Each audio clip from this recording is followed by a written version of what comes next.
Olá, meus amigos, estamos aqui de volta em mais um vídeo do nosso canal. E hoje eu gostaria de falar com vocês sobre um tema que tem gerado discussão na internet por causa da novela Gênesis, né, da Record, que está no nosso país. E nos seus primeiros capítulos nós tivemos a queda de Lúcifer, né? E alguns irmãos estão dizendo que aquilo está errado, que não é bem assim, tem uma outra defesa, uma outra teoria bíblica para isso, dizendo que foi em um outro momento, de um outro jeito. Então eu queria meditar com vocês biblicamente sobre esse assunto, sobre a queda de Lúcifer, como que ele caiu, quando isso se deu, quando aconteceu, e alguns detalhes em volta, né, ao redor desse tema que, enfim, talvez alguns vão falar que não tem relevância nenhuma, mas eu creio que tem algumas implicações importantes para nós, para a igreja, tá bom? Então, antes de continuarmos, entrarmos mais precisamente no conteúdo do vídeo, eu queria lembrar você que curta esse vídeo, dê um like, né? Que acione o sininho e não deixe, por favor, de se inscrever no nosso canal e compartilhar também, porque não, com pessoas que você acha que esse conteúdo possa abençoar a vida deles, tá bom? Bem-vindos ao canal Fiéis até o fim.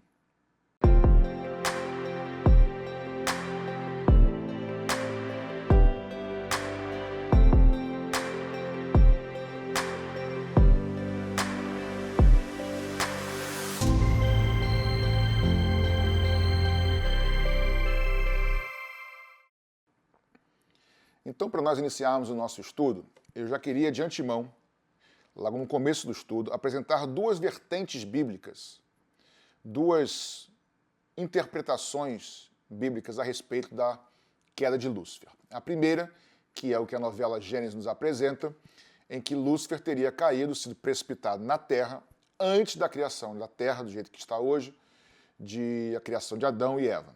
Tá? Essa é uma primeira linha de interpretação. A segunda linha de interpretação, que são aqueles que dizem que essa primeira está errada, eles creem que Lúcifer, na verdade, foi lançado na Terra apenas após a ressurreição e ascensão de Jesus Cristo. Isso mesmo. Ele foi lançado na Terra, Lúcifer, após a ressurreição de Jesus Cristo. Eles dizem isso baseado em dois textos, que nós vamos ler daqui a pouco, vou só citar agora, e eu vou ler mais do que esses dois textos, vou ler alguns textos com vocês.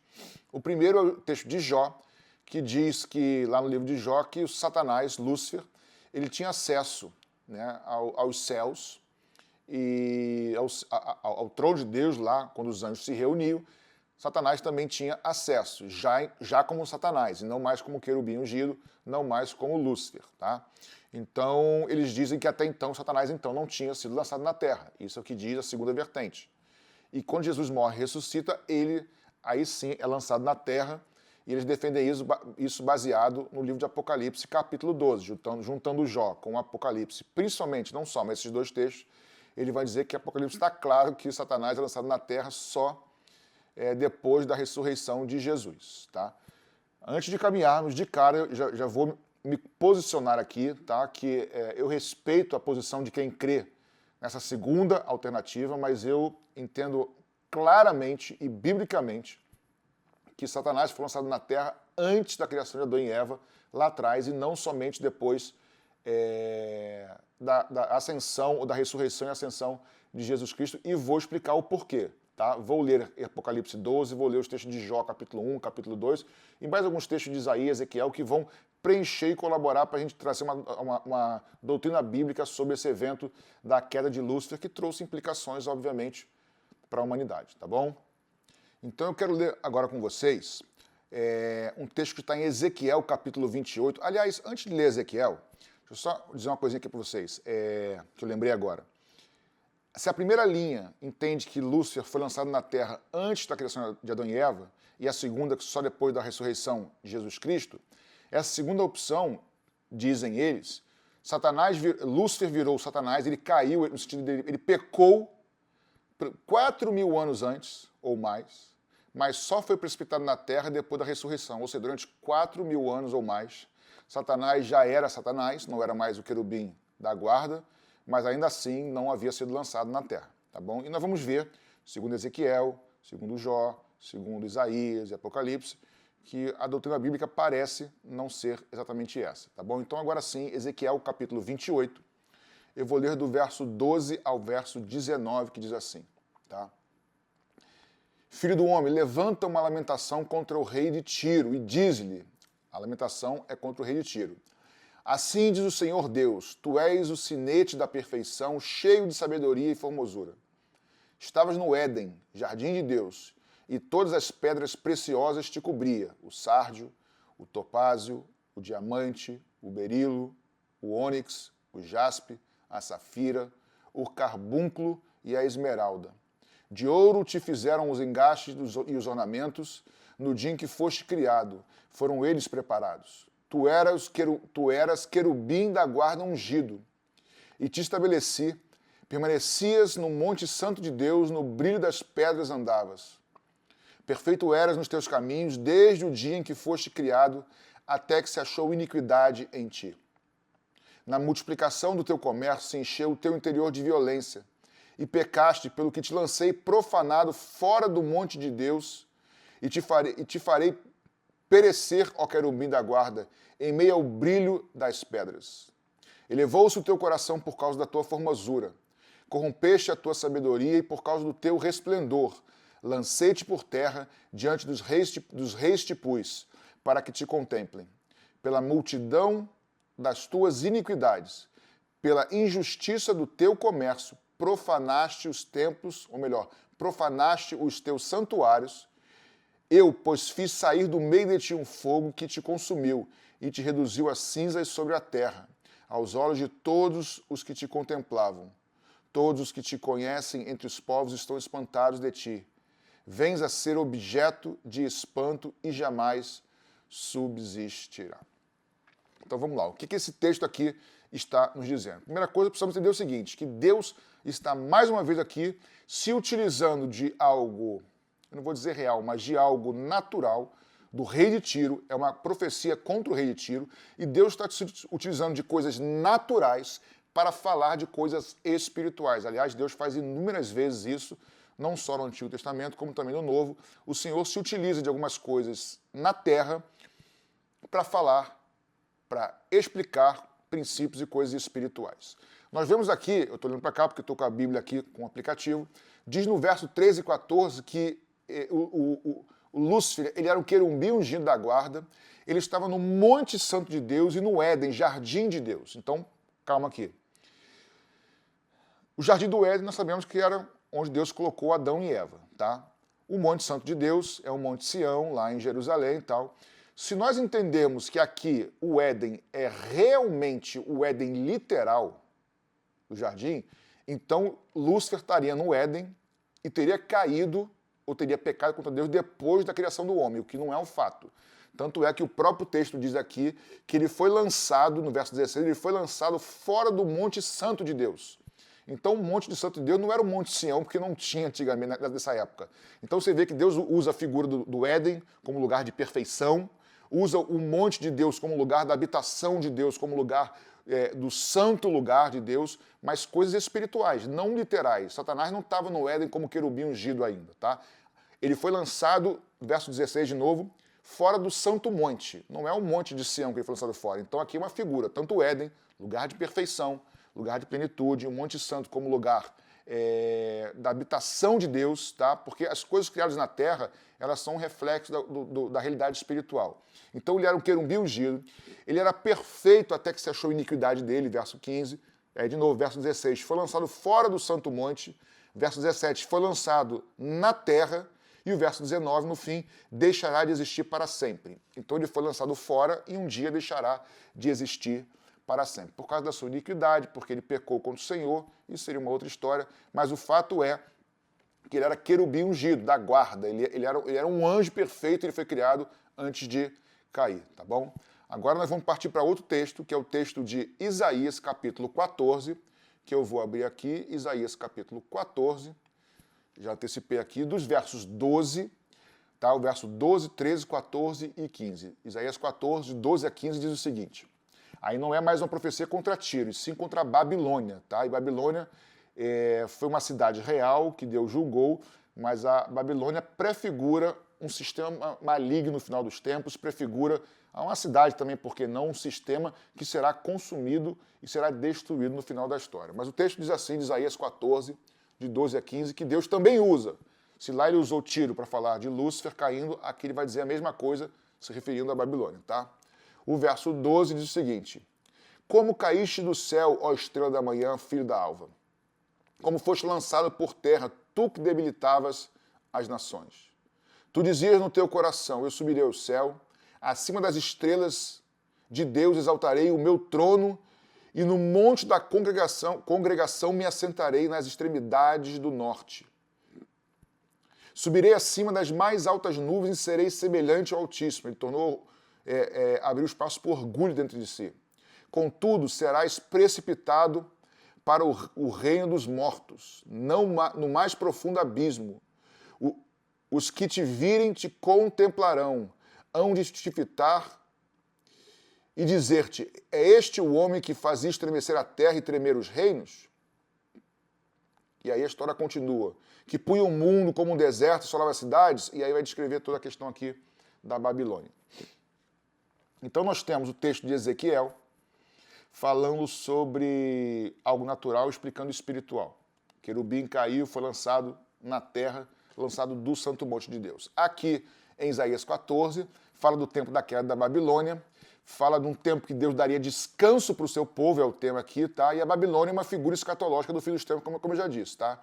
O verso 12 de Isaías 14 diz, como caíste do céu, ó estrela da manhã? Caíste passado. Alguns vão entender que é a profecia falando para o futuro, e se fala para o futuro, lá no futuro, já colocou como passado que caiu, que não seria lá na criação, mas e sim algo depois da ascensão de Jesus. Até aí tudo bem, não tem problema com isso. Verso 12, caiu do céu. Verso 13 e 14, o motivo da queda, porque ele se tornou orgulhoso e quis o trono de Deus. Portanto, ele será levado ao abismo, ao inferno no futuro. Então, o texto diz o seguinte, no passado ele caiu, porque achou iniquidade nele, e que no futuro seria levado ao abismo, ao inferno. Perdão. E aí os textos de Jó, capítulo 1 e Jó, capítulo 2, nos mostram, diz que os anjos de Deus se achegaram diante do trono, lá nos céus, para falar ao Senhor, e junto com eles chegou Satanás, Lúcifer. Então, por esse motivo, por essa acessibilidade aos céus, aqueles irmãos que defendem a segunda linha, que Satanás só foi caiu do céu, lançado do céu depois da ascensão de Jesus, eles dizem por esse motivo, de Jó capítulo 1 e capítulo 2, que Satanás tinha acesso ao céu. Mas o fato dele ser lançado na terra não significa que ele não tem acesso ao céu. Até porque o fato dele estar no céu não significa que ele não tem acesso à terra. Então, de novo, o fato dele ter sido lançado na terra não é sinônimo de que ele não tem acesso aos céus. Assim como Deus está nos céus, não significa que os anjos que são do céu também não têm acesso à terra. São coisas distintas, tá bom? Mas o fato é que Jó 1 e 2 nos mostram Satanás tendo esse acesso aos céus. Em Lucas capítulo 10, nós temos Jesus narrando, dizendo que ele viu e que ele via Satanás caindo na terra. Então Jesus, antes de ressuscitar, tá, ele já tinha visto Satanás caindo dos céus. Então, como pode Jesus ter visto Satanás caindo dos céus se ele não tinha morrido e não tinha ressuscitado em Lucas 10, por exemplo? Então Jesus coloca como algo passado, é mais uma base para eu crer que Satanás caiu e foi lançado por Deus lá atrás, antes do nascimento de Jesus, antes da ressurreição de Jesus e antes da ascensão de Jesus. E é exatamente o que nós vamos ver agora em Apocalipse 12, que é o texto que fecha isso aqui, e aí no final eu vou resumir de novo para você, mas Apocalipse 12 nós vamos pegar um pouquinho mais de tempo, tá? Apocalipse 12 agora nós vamos ler os versículos pelo menos do 1 ao 9, do 1 ao 10, para poder fechar bem essa questão e entender, porque Apocalipse 12 é o que mostra toda a trajetória desde a queda de Satanás, tá bom? Então vamos começar com calma agora, lendo Apocalipse capítulo 12, tá? Eu vou ler verso por verso, para a gente lendo e parando e pensando sobre ele, mas eu sei que eu vou fazer algumas afirmações nesse texto, que se eu parar para explicar cada afirmação, esse vídeo vai ficar muito longo, e são coisas que serão redundantes ou serão repetitivas, porque principalmente nossa sequência de vídeos, série de vídeos sobre o reinado do anticristo, está lá explicado direitinho, e também sobre a série A Volta de Jesus, mas principalmente sobre o reinado do anticristo. Mas vamos lá para Apocalipse capítulo 12, que é um dos textos que aqueles irmãos que defendem queda de Lúcifer após a ressurreição, eles defendem baseado muito em Jó e nesse texto aqui, tá? Apocalipse 12, verso 1 diz o seguinte: viu-se grande sinal no céu,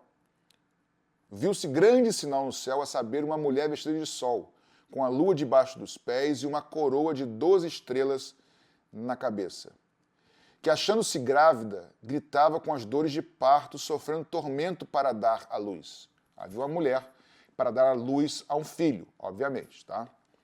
Viu-se também outro sinal. Então tinha uma mulher para dar luz a um filho, é um sinal. E o outro sinal, viu-se também um outro sinal no céu, e eis um dragão grande e vermelho, com 7 cabeças, 10 chifres, e nas cabeças 7 diademas.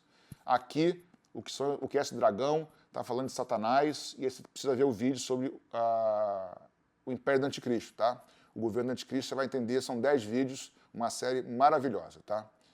A sua cauda arrastou a terça parte das estrelas do céu.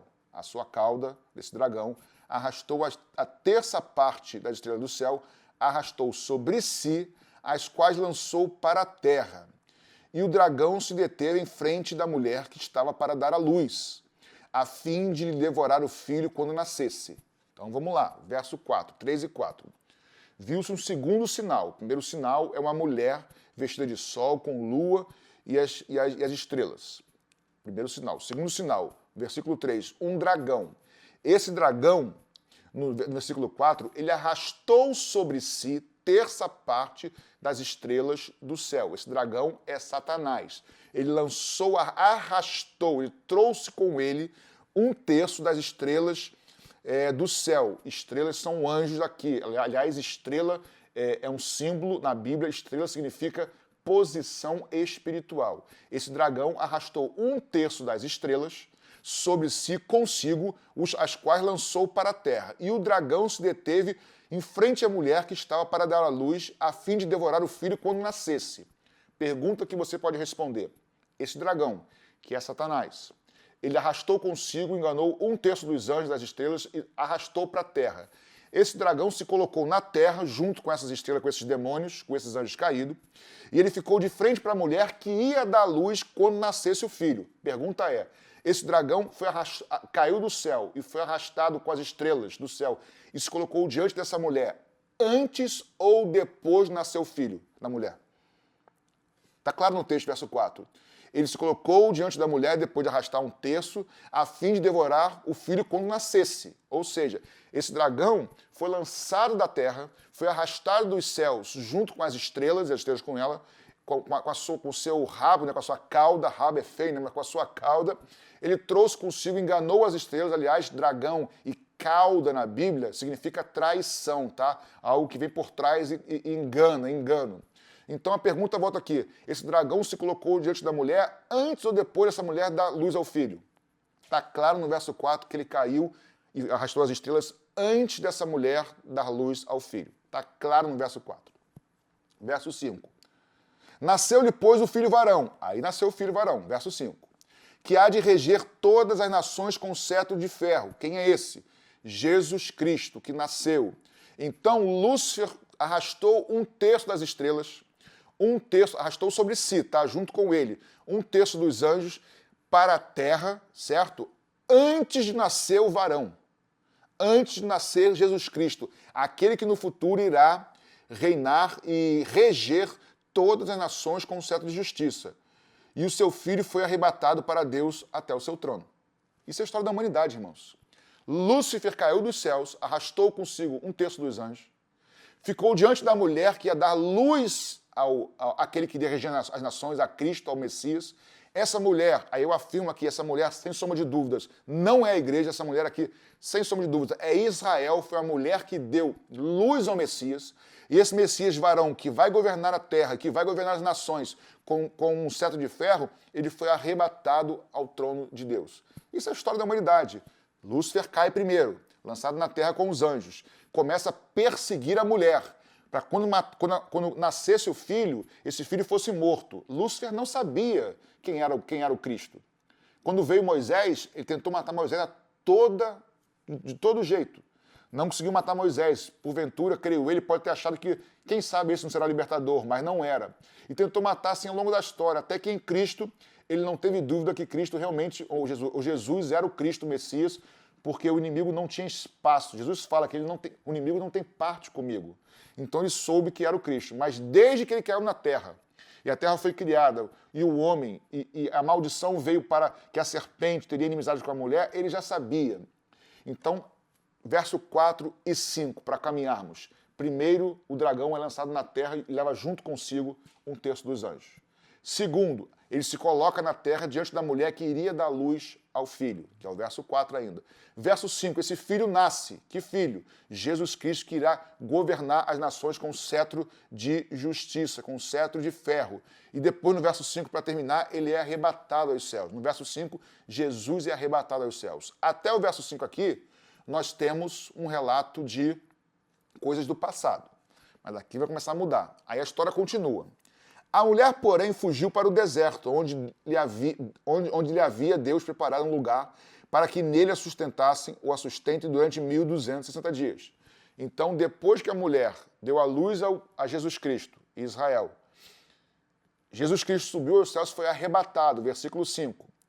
Deus vai preservar Israel, que ele chama aqui de um deserto. Aí você tem que assistir nossos vídeos, que eu não vou detalhar aqui o que é, tá? Um lugar preparado para que seja sustentado durante 1.260 dias. Também não vou falar o que é isso, mas no vídeo a gente explica exatamente o que significa esses 1.260 dias, ou tempos e metade de um tempo, que é o que ele vai falar daqui a pouco. O texto continua, verso 7. Houve peleja no céu. Miguel e seus anjos pelejaram contra o dragão. Também pelejaram o dragão e seus anjos. Todavia, não prevaleceram, nem mais se achou no céu o lugar deles. E foi expulso o grande dragão, a antiga serpente, que se chama Diabo e Satanás, o sedutor de todo mundo. Assim, foi atirado para a terra e com ele os seus anjos. Então ouvi grande voz do céu proclamando: agora veio a salvação, o poder e o reino do nosso Deus e a autoridade do seu Cristo, pois foi expulso o acusador dos nossos irmãos, o mesmo que os acusa de dia e de noite diante do nosso Deus. Então vamos lá. Se no verso 4 e no verso 5 nós temos Satanás sendo lançado na terra antes de Jesus nascer, então não foi depois da ressurreição, aqui no final da história, depois de Jesus nascer, ser arrebatado aos céus e começar a perseguição contra os cristãos e aqui contra Israel, o texto diz que há uma guerra no céu, e essa guerra eu não entendo que é no passado, ela é no presente ou futuro próximo. Uma guerra no céu, porque aí sim, essa queda aqui de Satanás do versículo 9, 8 e 9, não é a queda dele da precipitação lá no início da história, lá do versículo 4, por exemplo, de Apocalipse 12. Essa queda aqui não é uma queda, na verdade. Na verdade, aqui é não ter mais espaço no céu. Lá em Jó, lembra? Jó 1 e 2, que ele tinha acesso ao trono de Deus. Paulo fala sobre principados e potestades. Paulo fala do primeiro céu, do segundo céu, do terceiro céu. Aliás, para um judeu, curiosidade aqui, por exemplo, quando você lê lá em Hebreus capítulo 4, que diz assim, quando Jesus é nosso sumo sacerdote, o texto diz o seguinte, que Jesus penetrou nos mais altos céus, penetrou nos céus e se assentou à destra de Deus. Aí ele fala, portanto, com ousadia, com intrepidez, com coragem, acheguemos ao trono da graça. Quando o texto fala aos hebreus, penetrou nos céus, é porque para os hebreus, para os judeus, o templo, tá? O templo de Israel, que foi destruído, aliás, não só o primeiro como o segundo, o templo de Israel, que tem átrio, santo lugar e santo dos santos, é uma figura natural, terrena, imperfeita, de uma realidade espiritual. Para os judeus, eles creem em primeiro, segundo, terceiro céu, e assim, cada céu, né, que são vários níveis de céu, é um céu só, mas vários níveis de céu, é como se fosse, quanto mais alto o céu, maior a autoridade. E o Senhor está no mais alto céu. É como se Jesus tivesse passado por todos os níveis de autoridade e se assentou na maior autoridade toda ao lado, à destra de Deus Pai. Por isso ele falou, todo poder me foi dado nos céus e na terra. E é uma figura terrena para falar de algo espiritual. Então aqui, na verdade, no versículo 4 de Apocalipse 12, nós temos a precipitação, a queda de Satanás no início da história. No início da história, Deus lança Satanás na terra como um juízo de Deus, não definitivo, mas um juízo de Deus inicial. Satanás está na terra agindo já como enganador, junto com seus demônios, mas ainda tem acesso aos céus, ainda tem acesso às regiões celestes. Porém, no final da história, que é já versículo 8 e 9, Satanás, há uma guerra entre os anjos, Miguel e os seus anjos, contra Satanás, Lúcifer e os seus anjos, e o texto diz, não se encontra mais espaço para ele nos céus. Ou seja, no final da história há uma consumação. No início ele é lançado e precipitado na terra, ainda tem acesso aos céus. Tá? São os principados e potestades. No final da história, Deus agora vai consumar, ou vai iniciar essa consumação no final da história, excluindo, não deixando mais acesso nenhum a Satanás nos céus. Lançado totalmente agora na terra, exclusivo na terra, por isso o texto diz, lá no verso 12, por isso festejai aos céus, e vós que nele celebrais, e ai da terra e do mar, pois o diabo desceu até vós, cheio de grande glória, sabendo que pouco tempo lhe resta, porque agora Satanás não tem mais acesso aos céus. Então, etapa 1, lá antes da criação, Satanás é lançado na terra com os seus anjos, mas ainda tem acesso aos céus. Agora, no final da história, ele é lançado da terra, ou melhor, ele é proibido e é fechado o acesso dele aos céus. E por último, depois de um tempo na terra, porque pouco tempo, poucos dias lhe resta, aí ele será lançado no abismo e aí a condenação será definitiva, após tribulação, milênio e a derrota total. Tá bom? Então, Apocalipse 12 não dá base para dizer que Satanás foi precipitado depois de Jesus ressuscitar os céus. Pelo contrário, versos 4 e 5 estão claros que ele foi precipitado, o dragão, antes de nascer o filho. Mas agora, no final, Satanás ele é, de uma vez, proibido de ter acesso aos céus. Tanto é, irmãos, que o texto no verso 10 diz, foi expulso o acusador dos nossos irmãos, o mesmo que os acusa de dia e de noite diante do nosso Deus. Se a teoria desse segundo grupo está certo, Satanás foi lançado depois da ressurreição, antes, para eles, Satanás tinha acesso a Deus antes. Lá em Jó ele ia para Deus. Depois de Jesus não ia mais. Como é que, se ele não tem mais acesso a Deus agora, como é que ele acusa os irmãos aqui diante do trono? Está claro que Satanás ainda acusa os irmãos diante do trono. Então, esse texto, mais uma vez, nos mostra que, no final da história, é que ele não terá mais acesso para acusar os crentes ou os judeus cristãos diante de Deus. Porque até hoje ele acusa. E por que ele acusa? Porque ele é o advogado acusador. Mas aí João vai dizer para nós o seguinte, filhinhos, não pequem, sejam igual ao pai de vocês. Mas se vocês pecarem, se arrependam e lembrem-se que vocês têm um advogado nos céus. Porque esse aqui acusa, o diabo acusa, mas nós temos alguém aquele que nos absolve. Por quê? Porque o nosso Deus, ele é o legislador, ele é o judiciário e ele é o executivo. Em outras palavras, Deus cria, legisla as leis, em última instância, Deus vai julgar de acordo com todas as leis que ele criou, e em última etapa, ele vai aplicar a pena do julgamento da lei que ele criou. Ele legisla, ele julga e ele executa.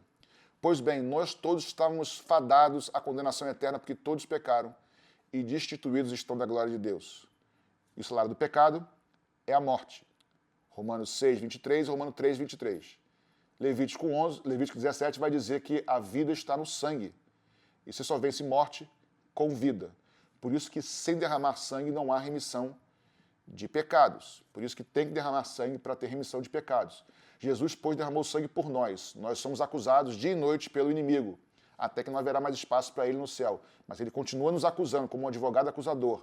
E aí o juiz justo teria que falar assim, é razão, eles pecaram, eles têm que pagar pelo que eles fizeram, porque Deus é justo, querido. Porém, nós temos um bom advogado nos céus. E ele diz, juiz, meritíssimo, falando por Deus Pai, eles são culpados realmente, eles pecaram, eles precisam pagar, só que eu paguei no lugar deles.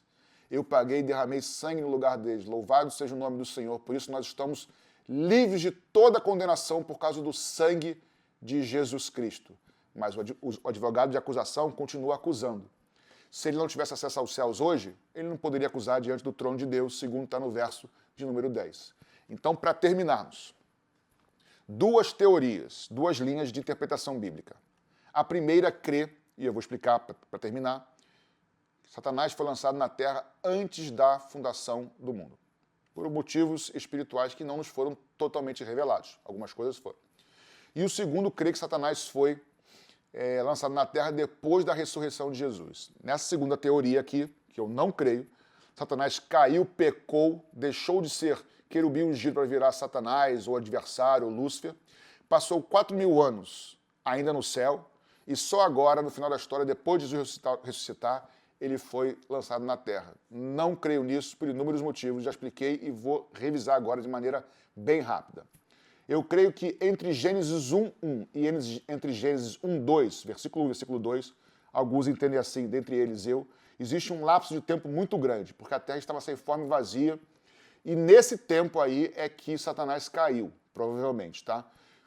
É uma teoria? É uma teoria, mas o fato é, Isaías vai dizer, queridos, que Deus anuncia o fim desde o princípio. Ou melhor para vocês, Deus anuncia o fim desde o princípio.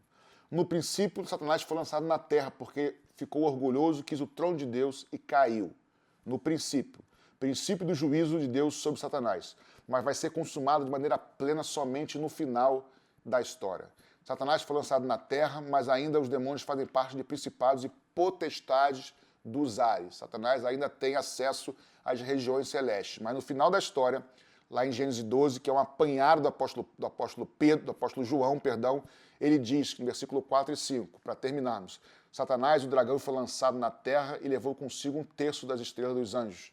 E quando foi lançado, se colocou diante de Israel e da mulher, atento para que quando nascesse o homem prometido, quando nascesse o Cristo, ele devorasse, mas ele não conseguiu. Então ele foi lançado antes do nascimento de Jesus. Esse varão cresceu e vai reinar sobre toda a terra com cetro de ferro, com justiça. Só que antes disso, ele foi arrebatado aos céus, segundo o verso número 5. Depois, a guerra nos céus, Miguel e seus anjos, Satanás e seus anjos, Miguel e os anjos prevalecem, vencem, e ali diz que não houve mais espaço para Satanás nos céus. E aí, meus irmãos, é o tempo da tribulação, onde toda a força, toda a ira de Satanás será depositada naquele tempo de 7 anos na tribulação. Isso quer dizer, irmãos, que o que vai acontecer na tribulação, como o próprio Senhor Jesus falou, não há precedente, não há tempo igual. Você precisa assistir o vídeo sobre o reinado do anticristo, melhor, a série de vídeos. Então, Satanás não caiu depois da ressurreição. Satanás caiu antes da criação de toda a terra, tem acesso, porém, ao trono de Deus ainda, continua acusando os filhos de Deus, tá? Continua acusando os filhos de Deus, segundo o capítulo 12, verso 10 lá de Apocalipse. Porém, no final, esse acesso aos céus vai ser, como que posso falar? Vai ser encerrado, fechado. Talvez por quê? Porque no momento em que os santos, a igreja, subirem, quem sabe nesse momento, na hora que nós partirmos e nós entrarmos, o acesso ao inimigo será fechado lá. E ele ficará só na terra, para atuar de todas as formas, para tentar destruir toda a humanidade. Só uma coisa para aguçar o seu estímulo de estudo. Por que você acha que as trombetas de Apocalipse diz que morre, que afeta 1/3 do sol, 1/3 da lua, 1/3 dos mares, 1/3, 1/3, 1/3, 1/3, 1/3, 1/3? Por quê? Porque o que foi lançado do céu na terra é 1/3 dos anjos. Ou seja, o máximo de poder espiritual maligno que pode agir na humanidade vai acontecer na tribulação nesse tempo do fim aqui, quando o acesso aos céus de Lúcifer for fechado. E aí só os santos estarão lá. E aí o texto diz, ai daqueles que tiverem na terra. Portanto, Satanás foi lançado antes da criação do mundo, continua acusando os irmãos, mas em breve isso vai acabar e nós vamos nos encontrar com o nosso Senhor. O mais importante, irmãos, é que quando isso aqui acontecer, eu e você não estejamos mais aqui. Tá bom? Para isso, nós precisamos ser fiéis até o fim.